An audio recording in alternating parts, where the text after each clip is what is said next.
Olona 10 indray no namoy ainy vokatry ny Covid-19 omaly fa 17 ny volana May araka ny tatitra teo anivon'ny haino amanjerim-panjakana androany zoma avy eto Analamanga avokoa ireo olona namoy ainy ireo tafakatra 17 sy 700 araka izany ny isan'ireo olona maty vokatry ny Covid-19 hatramin'ny niatombohan'ny aretina teto Madagasikara. Ankoatra izay dia nitombo 220 ireo olona voamarina amin'ny fomba ofisialy fa mitondra ny tsimok'aretina coronavirus ny alakamisy lasa teo. Avy eto Analamanga ny 750 amin'izy ireo, roa avy ny avy any Diana, Alaotra Mangoro, Vatovavy Fidovinany ary Menabe, ahitana tranga iray avy kosa ny avy any Matsiatra Ambony, Boeny, Amoron'ny Mania ary Sofia. 3 ny tranga vaovao hita tany Itasy. Olona 400 amin'ireo 320 sy 300 mbola manaraka fitsaboana no ahitana fahasarotana amin'izao fotoana izao raha toa ka olona 100 no sitrana omaly alakamisy.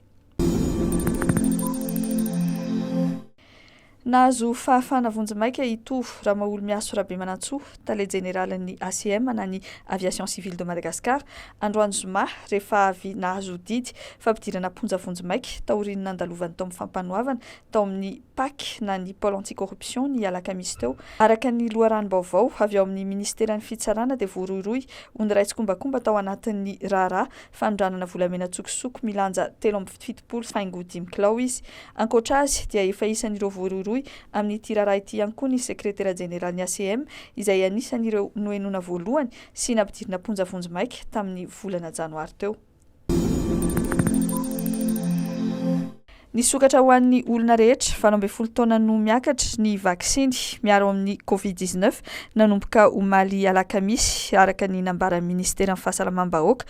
Araka ny fanazavan'ny ministera dia noho ny fahavitsian'ireo olona voatondro manokana tonga nisitraka izany vaksiny izany no antony anokafana ity fanaovam-baksiny ity ho an'ny daholobe. Mba hialana amin'ny fahampitehan'ny vaksiny no antony izany raha ny filazan'ny ministera hatrany.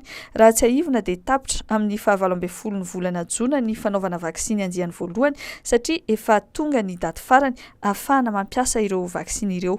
Afaka mandalo any amin'ireo toerana fanaovam-baksiny manerana Analamanga araka izany ireo olona maniry sitraka izany vaksiny izany araka ny fanazavan'ny ministera, ao ny toerana fanaovam-baksiny eo anivon'ny hôpitaly HGRA, eo ihany koa ireo tobim-pitsaboana CSB sy ny toerana misy ny firenena mikambana etsy Andraharo. Ireo olona voasokajy manokana moa dia mbola tohizana ihany ny fanaovana vaksiny azy eny anivon'ireo toerana voatondro ireo.